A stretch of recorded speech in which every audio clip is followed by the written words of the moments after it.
कैसा है, खाना खाया था, इस कस्म के फिक्रे नहीं आते जिससे आप अपने काम पर भरपूर तवज्जो मरकूज कर सकते हैं।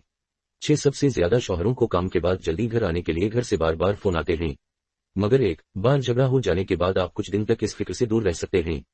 साथ ये इंसान की नफ्सियात है कि जो चीज नहीं होती उसकी कीमत का एहसास तभी होता है झगड़े के दौरान। बीवी को आपके कद्र का एहसास होता है। 8 आपस में झगड़े से मोहब्बत बढ़ती है, क्योंकि अक्सर देखा गया है एक बार बारिश हो जाए तो मौसम सुहाना हो जाता है। तो आइए हद करें कि आज के बाद आप सब शौहर महीने में एक ना एक बार अपनी बीवी से झगड़ा जरूर करेंगे। बीवी तो हमेशा तैयार रहती है ताकि एक माह में कुछ दिन शौहर हजरात भी कुछ वक्त अमन व सुकून से गुजार सकें, और साथ में सब कुनवारों के लिए भी दुआ करें ताकि इनकी जिंदगी में भी कोई ऐसी आए जिससे वो झगड़ा कर सकें। शौहरों के मफाद में जारी नोट। 1. झगड़ा अपने रसक पर और अपनी जिस्मानी सेहत के मुताबिक करें।